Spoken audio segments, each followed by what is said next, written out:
मुख्तार साहब ने अखबार की सुर्खियों पर तो नज़र डाल ली थी और अब वो इत्मीनान से खबरें पढ़ने की नीयत बांध रहे थे कि मुन्नी अंदर से भागी भागी आई और बड़ी गर्मजोशी से इतला दी कि आपको अम्मी अंदर बुला रही हैं। मुन्नी की गर्मजोशी बस उसकी नन्ही सी जात ही तक महदूद थी। पोस्टमास्टर साहब इसी तरह गुमसुम बैठे रहे। मुख्तार साहब ने आहिस्तगी से अखबार उनकी तरफ बढ़ा दिया और उन्होंने उसी आहिस्तगी से अखबार अपने सामने चारपाई पर बिछाया। उतारी हुई ऐनक फिर चढ़ाई और अखबार पर झुक गए। मुख्तार साहब एक जरा बेदिली से उठ खड़े हुए। मुख्तार साहब के अंदर जाने और बुलाए जाने का यह पहला मौका नहीं था, लेकिन ये वाकया उस लिहाज से ज़रूर अहम था कि उसके बाद उनके अंदर जाने और बुलाए जाने का सिलसिला तेज से तेज तर होता चला गया। रही ये बात कि ये सिलसिला कब और कैसे शुरू हुआ, तो एक यही क्या, मुख्तार साहब की ज़िंदगी के किसी भी सिलसिले की इब्तिदा नहीं मिलती थी। दरअसल उनकी ज़िंदगी में तेज़ किस्म का मोड़ कभी नहीं आया था। रास्ते ज़रूर बदले थे मगर गैर महसूस तौर पर। उनकी ज़िंदगी में जो भी तब्दीली आई उसका पता उस वक्त चला जब वो जीने का धड़ा बन चुकी थी। खुद पोस्टमास्टर साहब से उनके ताल्लुकात की नौयत कुछ इसी तरह की थी। पोस्टमास्टर साहब बिरादरी की एक फ़र्द ज़रूर थे, लेकिन मुख्तार साहब बिरादरी की किसी शख्स से मिलते थे जो उनसे ही मिलते। पोस्टमास्टर साहब की मिलनसारी को तो शायद डाक खाने ने चूस लिया था। जब तक उनकी पेंशन नहीं हुई थी उनका तौर ये रहा कि सुबह 9 बजे घर से निकलना, सारे दिन मनी ऑर्डरों, रजिस्ट्री की लिफाफों और पार्सलों में गर्क रहना और शाम को खामोश सर ने उड़ाए घर वापस आना। शुरू में ज़माने ने इतनी मोहलत ना दी कि शादी कर लेते। जब ज़रा फरागत हुई तो दिल मर चुका था। उनकी ज़िंदगी में इतनी तब्दीली भी नहीं आई कि मुलाजिमत के सिलसिले में कहीं तबादला ही हो जाता। अपने कस्बे के छोटे से डाक खाने में तैनात हुए और उसी डाक खाने में पेंशन लेकर निकले। तड़के उठना, नमाज पढ़ना और बाहर बैठक के चबूतरे पर मूंढे पर आ बैठना। अखबार वाला उर्दू का अखबार डाल जाता, डब्बे से ऐनक निकालते और बड़ी सुर्खी से लेकर प्रिंट लाइन तक पूरा अखबार पढ़ते और हुक्का पीते रहते। बराबर में ननवा हलवाई की दुकान थी। दरअसल ननवा हलवाई की दुकान ही की मार्फत मुख्तार साहब की उन तक रसाई हुई थी, वरना पहले तो महज दूर की अलीक सलीक थी। मुख्तार साहब ने नाश्ता हमेशा जलेबियों का किया। तारों की छांव में उठते और सीधे अपने खेतों का रुख करते। वापसी में ननवा हलवाई की दुकान पर पड़ाव करते। दोना भर जलेबियां खरीद खड़े खड़े खाते और फिर अकेले घर में आ पड़ते। ननवा की दुकान पर सुबह को जलेबियां खरीदने वालों का अच्छा खासा झमकटा हो जाता था, इसलिए अक्सर उन्हें खासी देर खड़ा भी रहना पड़ता था। सुबह सुबह अखबार देखकर किसी का जी नहीं ललचाता। एक आधा दफा ऐसा भी हुआ कि मुख्तार साहब दुकान से हटकर चबूतरे के पास खड़े हो गए और दूर से खबरों की सुर्खियों पर उड़ती सी नजरें डाल लीं। फिर पोस्टमास्टर साहब को उसका एहसास हुआ तो 1-2 मरतबा उन्होंने बीच का सफ़ा निकाल कर उन्हें दे दिया। रफ्ता रफ्ता मुख्तार साहब ने ये शेवा अख्तियार किया कि जलेबियां बनने में देर होती तो वो आहिस्ता से चबूतरे पर पोस्ट मास्टर साहब के मूंढे के बराबर आ खड़े होते और हुक्का पीने लगते। पोस्ट मास्टर साहब पहले बीच का और फिर पहला और आखिरी सफ़ा उन्हें थमा देते और वो खड़े खड़े पढ़ते रहते। ननवा की आवाज़ पे मुख्तार साहब खामोशी से अखबार चारपाई पर रखते और सलाम व दुआ किए बगैर वहाँ से सड़क जाते। आते वक्त ज़रूर अलीक सलीक होती थी। बाकी रही गुफ्तगू, तो अगर अखबारों के सफ़ों के तबादले को गुफ्तगू कहा जा सकता है तो इसमें गुफ्तगू ज़रूर होती थी। एक आधा दफ़ा मुख्तार साहब खुद ही बेध्यानी में मूंढे पर बैठ गए। पोस्टमास्टर साहब ने कभी उनसे बैठ जाने की दरख्वास्त नहीं की थी, मगर उनके बैठ जाने पर किसी बेकली का इजहार भी नहीं किया और ना किसी किस्म की खुशी जाहिर की। मुख्तार साहब मूंढे पर बैठकर अखबार पढ़ने के खुद ही आदी बन गए। रफ्ता रफ्ता ये खामोश ताल्लुक खुद अपने जोर पर ज्यादा गहरा और ज्यादा पुख्ता होता चला गया। इस ताल्लुक से ज्यादा गहरे और पुख्ता होने का इजहार 2 तरीकों से हुआ। एक तो इस तरह के आते ही जो रस्मी अलीक सलीक होती थी वो ख़त्म हो गई। दूसरे इस तरह की जलेबियों का दोना अब चबूतरे पर ही आ जाता था। मुख्तार साहब आते ही दुकान पे एक नज़र डालते। उस वक्त बलउमूम चूल्हे पर घी कड़कड़ा रहा होता था। ननवा को वो एक नज़र इस अंदाज से देखते गोया कह रहे हों कि भाई मैं आ गया हूँ, और ननवा की नज़र उसे लहजे में इस नज़र का जवाब देती। मुख्तार साहब खामोशी से चबूतरे पर पहुंचते और मूंढे पर डट जाते। पोस्ट मास्टर साहब के चेहरे पर बशाशत की एक खफीफ सी लहर दूर जाती और फिर अखबार का पहला सफ़ा उनके हाथ में थमा देते। अखबार पढ़ने के दौरान ही मैं दुकान से ननवा की आवाज़ आती, मुख्तार साहब अपनी जलेबियां ले लो, और मुख्तार साहब मूंढे से उठकर दोना ले आते। मूंढे पर फिर आ बैठते, दोनों से जलेबियां खाते और दोना चबूतरे से बाहर फेंक कर जहां बिलउमूम एक बदरंग काला कुत्ता उसका मुंतजर होता, वो फिर अखबार का सफ़ा उठा लेते। फिर इतने में अंदर से मुन्नी निकल कर आती और कहती, मामू जान, अम्मी जान कह रही है आए नाश्ता कर लीजिए। पोस्ट मास्टर साहब खुशी से उठ खड़े होते, अंदर जाकर नाश्ता करते और फिर आ बैठते। अखबार पढ़ते पढ़ते बिलउमूम दोनों की आंखें बेक वक्त थकती। पोस्ट मास्टर साहब ऐनक उतार के सामने खड़ी चारपाई पर रख देते और आसमान को तकने लगते। तांबा सा आसमान, धूप से चमकते हुए सफ़ेद सफ़ेद बादल जो आहिस्ता आहिस्ता तैरते रहते, इतनी आहिस्ता गोया अब रुके और अब थमे और फिर होले होले उनकी शक्लें बदलती।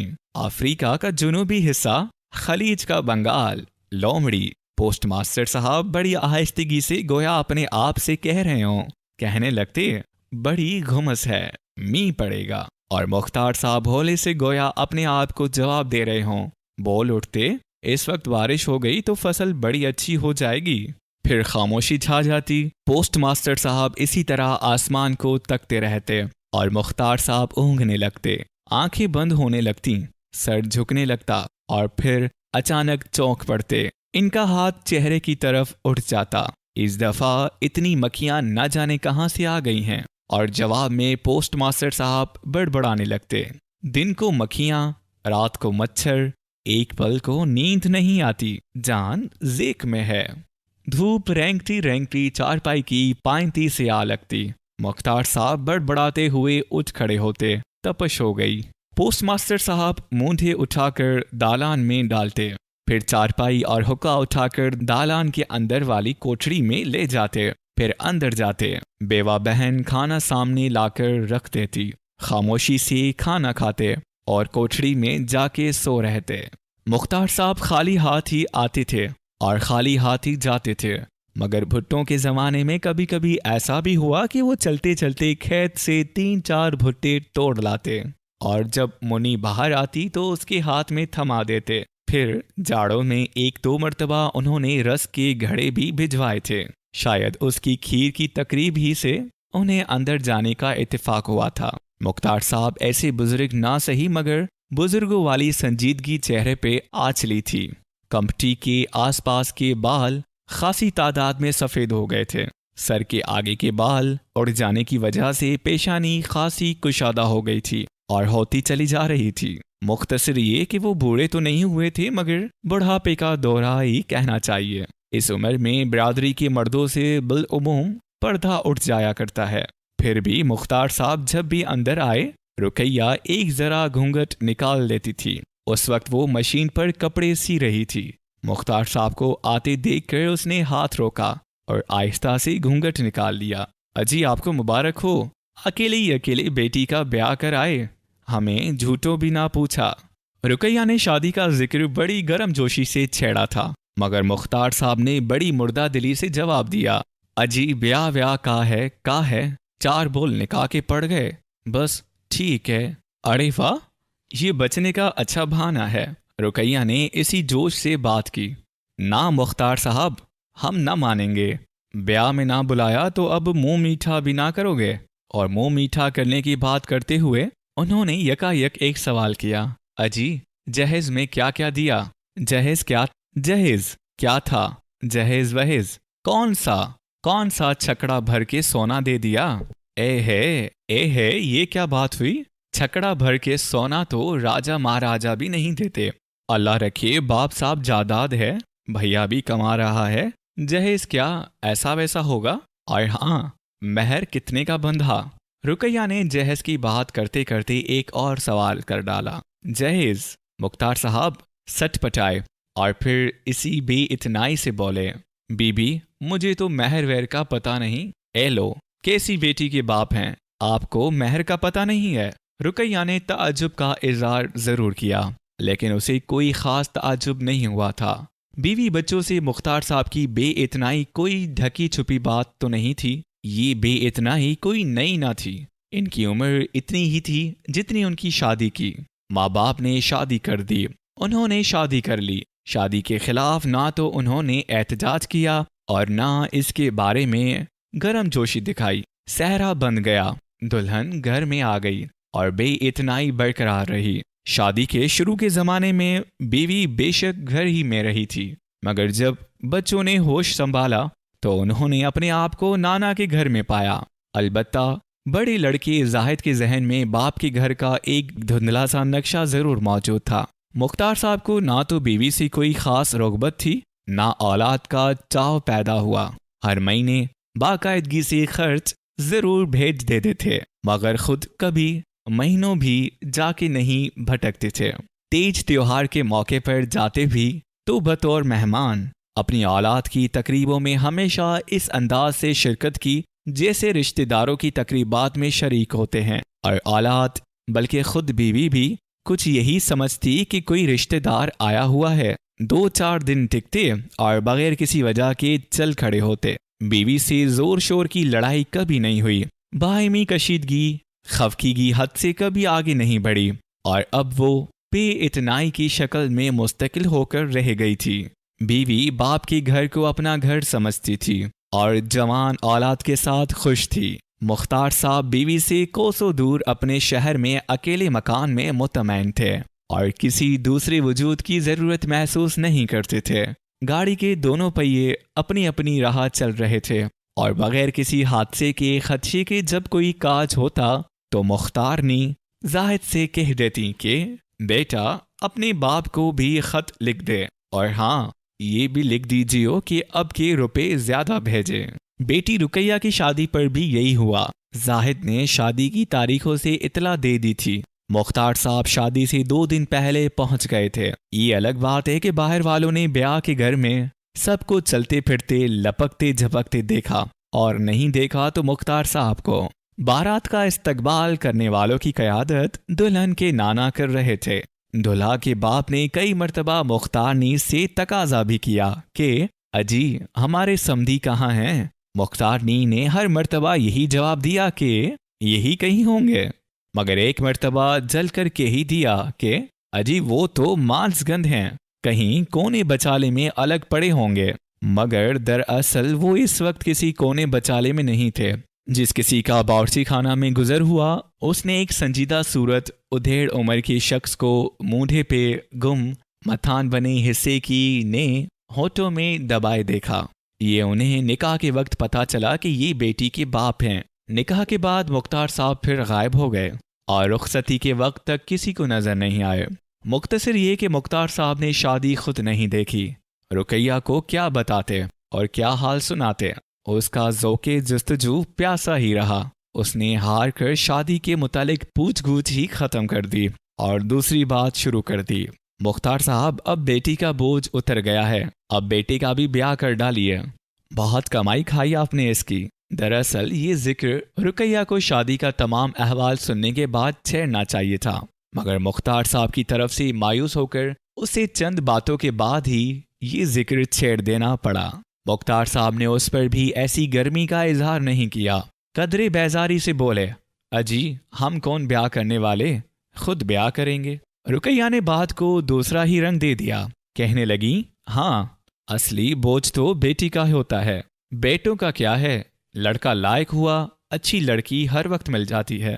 रुकैया ने मुख्तार साहब की इस अफसरदगी आमेज बेजार कुन अंदाज को मुवाकिफ मतलब नहीं पाया था, मगर बाद में वो उससे ऐसी मानूस हुई कि मुख्तार साहब जब भी अंदर आते वो अदबदा के उनकी बीवी बच्चों का जिक्र छेड़ती।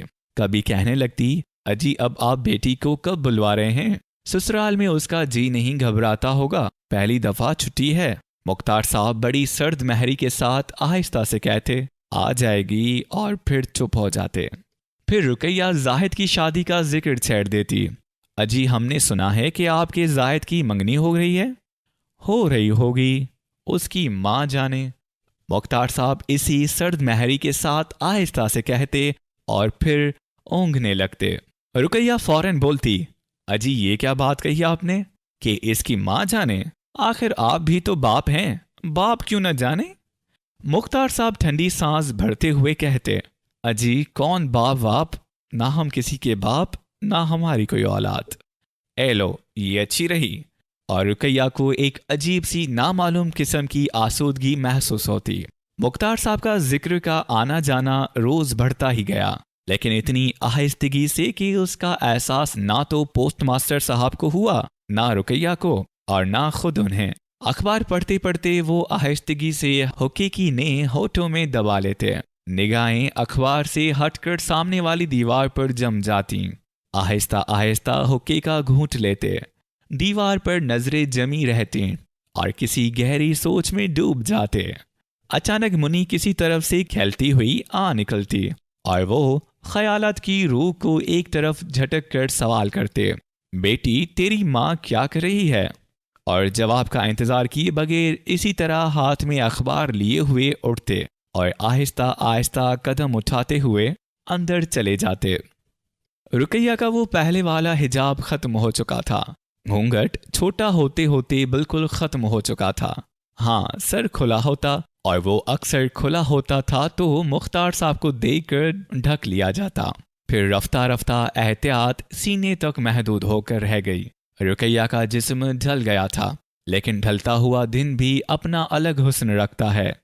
रोटी पकाते हुए जब उसके नीम बरहना बाजू गर्दिश करते थे तो साफ पता चलता था कि उनकी गोलाई ज़ायल हो चुकी है, मगर उन ढलते हुए गोरे बाजुओं से एक अजब हलावत की कैफियत पैदा होती थी। मुख्तार साहब की निगाहें कभी कभी बेध्यानी से उन पर जा पड़ती थीं, मगर फौरन ही झुक जाती थीं। मुख्तार साहब ने इस हद तक एहतियात हमेशा बरती कि चौखट में कदम रखने से पहले खंखार देते थे। रुकैया चूल्हे पर रोटी पकाने इस अंदाज से बैठती थी कि दुपट्टा सामने वाली खोंटी पर टांगना, आस्तीनें कहानी से ऊपर बाजुओं तक चढ़ाई और फिर आटे के पेड़े बनाने शुरू कर दिए। चूल्हे के सामने जरा देर बैठने से चेहरा तमतमाने लगता, कोई लट बिखर कर रुखसार पर आ पड़ती और पसीने से चिपक जाती। भरी भरी पुश्त ऐसी भीग जाती कि कुर्ता उस पे चिपकने लगता। मुख्तार साहब की खंगार सुनकर वो जल्दी से खोंटी से दुपट्टा उतारती और बराए नाम सर पर डाल लेती, मगर इस एहतियात से कि कम अज कम सीना जरूर ढक जाए। मुख्तार साहब अंदर दाखिल होते ही ये सवाल करते, मुन्नी की माँ क्या पका लिया? अजी अर्द की दाल पकाई है। अर्द की दाल? बीबी ये दालों का मौसम नहीं है। अच्छा, कल हम करेले लाके देंगे। और दूसरे दिन जब मुख्तार साहब आते तो साथ में सेर डेढ़ सेर हरे हरे करेले लाते। दरअसल अब हर दूसरे तीसरे दिन मुख्तार साहब के खेतों से कोई हरी गीली चीज पोस्टमास्टर साहब के यहाँ पहुंचने लगती थी। पोस्टमास्टर साहब जैसे खुश्क थे वैसे ही खुश्क उनका सहन नजर आता था, लेकिन अब कभी खरबूजों के बीज और छिलके बिखरे नजर आते हैं, कभी भिंडियों की फड़कनी जैसी जड़ें, कभी तरई की छेलन, कभी भुट्टों के छिलके और कभी कभी आमों के जर्द जर्द गुठलियां। मुख्तार साहब और पोस्टमास्टर साहब चबूतरे पर अब भी इसी तरह गुम मथान बने बैठे रहते। पोस्टमास्टर साहब अखबार पढ़ते पढ़ते थक जाते और ऐनक उतारते हुए जोर से जमाई लेते और मुख्तार साहब अखबार हाथ में लिए ऊँघने लगते, लेकिन फिर खट से अखबार उनके हाथ से गिर पड़ता और वो चौंक पड़ते। कभी कभी यूं लगता कि मुख्तार साहब और पोस्टमास्टर साहब की जगह उनके दो बुत रखे हैं। फिर एक बुत कर हरकत होती और हुक्के की ने की तरफ हाथ बढ़ता। चलम ठंडी हो गई। पोस्टमास्टर साहब बड़बड़ाते और मुख्तार साहब चुलम उठाकर आहिस्ता आहिस्ता कदम उठाते हुए अंदर चले जाते। अंदर पहुंचकर मुख्तार साहब का अंदाज अब बदल भी जाया करता था। वो हों हाँ करते करते अचानक बातें करने शुरू कर देते और करते चले जाते। फसलों की खराबी, बारिश की कमी, किसानों की शरारतें, गेहूं की महंगाई, ना जाने किस किस मौजू पर वो गुफ्तगू करते और रुकैया हर गुफ्तगू को पूरी यकसुई से सुनती। जिस शौक से वो ये खबर सुनती कि इस मर्तबा खरबूजों की फसल अच्छी है, इसी इन्हिमाक से ये बात सुनती कि अगले बरस मुख्तार साहब के रहट के लिए बैलों की नई जोड़ी खरीदी जाएगी। वाकया यूं है कि अब रुकैया की वीरान मिजाजी में भी फर्क आ चला था। घर के दरो दीवार अब बाएं बाएं नहीं करते थे और आंगन खाली खाली दिखाई नहीं देता था। महज इस वजह से नहीं कि मुख्तार साहब के खेतों से आई हुई तरकारियों के छिलके जा बजा बिखरे रहते थे, बल्कि इस वजह से भी कि मुख्तार साहब अक्सर औकात खुद इस आंगन में चूल्हे के करीब ही मूंधे पे बैठे नजर आते थे। अरे मैतरानी, तेरी बेटी का गोना कब हो रहा है? बतूलन तेरा धोबी अब तुझसे लड़ता तो नहीं है? बीबी जरा 2 घड़ी बैठ जा, मैं अकेली हूँ। कमबख्त अकेले घर में दम उलटने लगता है। अब इस अंदाज की बातें करने की जरूरत खासे दिनों से पेश नहीं आई थी। एक हाथ मशीन के हत्थे पे है, मुन्नी के फुराक पे बखिया हो रही है, निगाहें सुई पे जमी हुई और जबान जाहिद की मुतवक्का शादी के जिक्र में मसरूफ है। फुराक का कपड़ा देखकर मुख्तार साहब को इस कपड़े का भाव पूछने का ख्याल आता और फिर वो कपड़े की महंगाई पर तफसील से गुफ्तगू करनी शुरू कर देते। चूल्हे पे बैठी बैठी रुकैया को किसी अजनबी सी तरकारी बहुत कम इस्तेमाल होने वाले साग के मुतालिक ख्याल आ जाता कि अब के बरस इसकी सूरत नहीं देखी। मुख्तार साहब सुनते और दूसरे दिन इस तरकारी का ढेर लाके रखते थे। और यूं के पत्तों का रुकैया को इसी अंदाज से ख्याल आया था कि दूसरे दिन चूल्हे के बराबर सीनी में अरवी के उबले से सब्ज पत्तों की थई रखी हुई थी। मुख्तार साहब को अरवी के तले हुए पत्तों से क्या किसी भी खाने की चीज से ऐसी वाबस्तगी नहीं थी, लेकिन चूंकि रुकैया ने अपने हाथ से तले हुए पत्तों की तारीफ की थी और ख़ास तौर पर उन्हें चखने की दावत दी थी, फिर कुछ ना सही अंदर जाने और बातें करने का एक बहाना तो था ही। इसलिए उन्होंने अच्छी तरह हुक्का भी तो नहीं पिया और उठकर अंदर चले आए। रुकैया को उनकी आहट की ऐसी पहचान हुई थी कि उनकी खंखार सुनते ही उसे पता चल जाता था कि मुख्तार साहब आ रहे हैं। सेनी में उर्वी के पत्ते फैले रखे थे, कोंडे में मत्था हुआ बेसन रखा था, चूल्हे में आग तेज थी और कढ़ाई में तेल कड़कड़ बोल रहा था। रुकैया ने हिस्बे दस्तूर दुपट्टा उतार चूल्हे के पीछे वाली खुंटी पे डाल रखा था। मुख्तार साहब की आहट पर वो चौंकी और हड़बड़ाकर खुंटी की तरफ हाथ बढ़ाया। चूल्हे की आग तेज थी, उठते हुए शोलों से लटकती हुई आस्तीन को छू लिया। रुकैया के औसान खत्ता हो गए और मुंह से एक चीख निकली। मुख्तार साहब खनखारना व खारना भूलकर जल्दी से अंदर चले आए। तुर्त फुर्त उन्होंने आग बुझाई।